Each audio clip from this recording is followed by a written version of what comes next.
সম্প্রতি ৪ সংস্কার কমিশন প্রধান উপদেষ্টাকে তাদের প্রতিবেদন তুলে দেওয়ার পরে আমরা একটি সংবাদ সম্মেলনে দেখেছি উপদেষ্টারা বলেছেন যে ফেব্রুয়ারির মাঝামাঝি সময়ে সংলাপ শুরু হবে এবং সেই সংলাপের পরেই নির্বাচনের রোডম্যাপ ঘোষণা করা হবে। তো সেক্ষেত্রে এবছরই নির্বাচনের রোডম্যাপের একটা আন্দাজ আমরা পাচ্ছি। আপনারা জুনেই নির্বাচন চাচ্ছেন, এটি কি সাংঘর্ষিক কিনা? না, যদি সদিচ্ছা থাকে তাহলে কিছুই সাংঘর্ষিক না। তবে আমরা লক্ষ্য করেছি যে বর্তমান অন্তর্বর্তীকালীন সরকারের বেশ কয়েকজন উপদেষ্টা তারা এত সহজে নির্বাচন দিতে চান না। তারা এটাকে যত বিলম্বিত করা যায় সে ব্যাপারে তারা উদ্যোগ নিয়েছেন। এমন পরিকল্পনার কথা বলেন যাতে বহু সময় লাগে। সংস্কার হলো একটি চলমান প্রক্রিয়া। সংস্কার তো কিয়ামত পর্যন্ত চলতে থাকবে, সেই জন্য এই সরকারের মেয়াদ তো কিয়ামত পর্যন্ত দেওয়া যায় না। এবং বিশেষ করে যেটি তাদের কাজ না, যদি গণতন্ত্র প্রতিষ্ঠা করতে হয় তাহলে তো জনগণের সহায়তা লাগবে, জনগণের সক্রিয় অংশগ্রহণ লাগবে। কিন্তু তারা জনগণকে পাশ কাটিয়ে জনগণকে কনসাল্ট না করেই তারা নানা ধরনের সংস্কার বাস্তবায়িত করতে চান। তো এটাকে নানা ধরনের প্রোক্লামেশন বা নানা ধরনের কথা বলতে চান, গাল ভরা অনেক বুলি দিতে চান। বাংলাদেশের সাধারণ মানুষ কি চায়? সাধারণ মানুষ চায় যে সে নির্ভয়ে নিজের ভোটটা দিতে পারবে, যাকে ইচ্ছা তাকে ভোটটা দিতে পারবে, সে নির্ভয়ে কথা বলতে পারবে। একটা কথা বলার পর সে নিগৃহীত হবে না, তাকে এসে পুলিশ তাড়া করবে না, মিথ্যা মামলা দিয়ে তাকে কোনো হয়রানি করবে না, সরকারের বিরুদ্ধে কথা বলার জন্য তাকে গুম কেউ করবে না। ভয়ের আবহ থেকে মুক্তি চায়।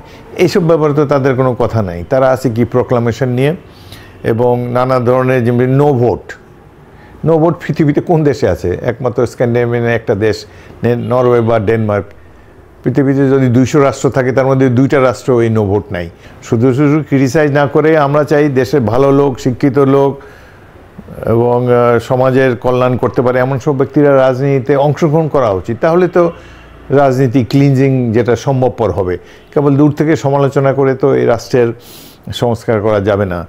কিন্তু এখন মনে হচ্ছে যে নির্বাচিত প্রতিনিধিদের উপর একটা অনাস্থা রয়েছে বর্তমানে কিছু বুদ্ধিজীবী শ্রেণীর লোকের কাছে।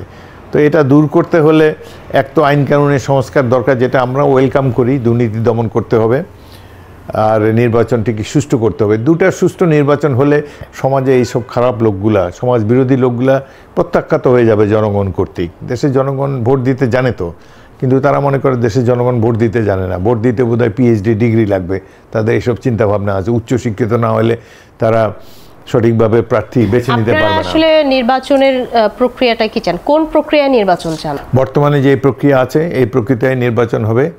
কোনো EVM এর কোনো প্রয়োজন নাই। ব্যালটে যেভাবে এতদিন মানুষ ভোট দিয়ে আছে সেভাবেই হবে। সরাসরি নির্বাচন হবে। ওই আনুপাতিক নির্বাচন নয় যে মানুষ শুধু প্রতীকে ভোট দিবে, ব্যক্তিকে দেখবে না কাকে ভোট দিতে যাচ্ছে। এসব বাংলাদেশে চলে না। বাংলাদেশের মানুষ দীর্ঘদিন ধরে অভ্যস্ত। তারা জনপ্রতিনিধিকে জানতে চায়, দেখতে চায়, একজন ভালো মানুষকে ভোট দিতে চায়। এভাবে সিম্বলে ভোট দিলে তো সেটা হবে না। অনেক উন্নত দেশে হয়তো হতে পারে, পৃথিবীর অল্প কয়েকটা দেশে এই ধরনের আনুপাতিক নির্বাচন রয়েছে। কিন্তু তারপরেও এই যে নির্বাচনে অংশগ্রহণের যে বয়সসীমা যে কমিয়ে দিল, 21 বছরে একজন ব্যক্তি জনপ্রতিনিধি হবে, কি তার অভিজ্ঞতা আছে, কতটুকু তার জ্ঞানগম্যি আছে, কতটুকু তার এক্সপেরিয়েন্স আছে জনগণের সাথে সুখ দুঃখের অঙ্গীকার হওয়ার মতো। মনে হচ্ছে যে তাদের কোনো একটা এজেন্ডা আছে। এমনও দুষ্ট লোকে বলে যে তাদের একটা ওই যে কিংস পার্টি তারা গঠন করতে যাচ্ছে, নাগরিক দল, জাতীয়তা নাগরিক, সেটাকে সময় দেওয়ার জন্যই নির্বাচন পিছিয়ে দেওয়া হচ্ছে এবং বয়সসীমাও কমানো হচ্ছে। যে তাদের অনেক তরুণ প্রার্থী আছে যারা নির্বাচনে অংশগ্রহণ করতে চায়, বা তাদের সেই সাবালকত্ব, নির্বাচনে অংশগ্রহণ করার মতো সাবালকত্ব অর্জিত হয়নি। এসব কারণে কয়েকটা যে সংস্কার করা হয়েছে এগুলোর জন্য সাধারণ মানুষের মনে কিছুটা সন্দেহ এখানে রয়ে গিয়েছে। এছাড়াও বাংলাদেশের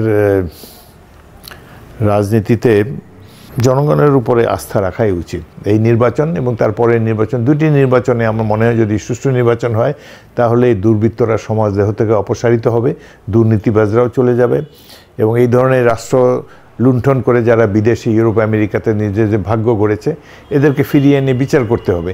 এই ব্যাপারে তো কোনো উদ্যোগ দেখি না। সরকার এই যে এতগুলো বেগমপাড়া বানানো হলো আমেরিকাতে, কানাডাতে, দুবাইতে, মালয়েশিয়াতে, এই যে প্রত্যেকটা MP আওয়ামী লীগের ইউনিয়ন পরিষদের চেয়ারম্যান, মেম্বার, এমনকি ছাত্রদলের, ছাত্রলীগের নেতাকর্মী হাজার হাজার কোটি টাকা পাচার করেছে। এই টাকা ফিরিয়ে আনার ব্যাপারে, এদেরকে গ্রেফতার করে শাস্তি দেওয়ার ব্যাপারে, এই ব্যাপারে তো কোনো উদ্যোগ দেখি না। এবং এত বড় দুর্বৃত্তরাও তো বেশ কয়েকদিন রাষ্ট্রীয় হেফাজতেই ছিল, তাদেরকে ধরা হয়নি, অনেকে এয়ারপোর্ট দিয়ে পালিয়ে যেতে সাহায্য করা হয়েছে। তো এই ধরনের এই দুর্বৃত্তদেরকে সহায়তা করেছে সরকারের একটি অংশ, এটি বলতে আমার কোনো দ্বিধা নেই।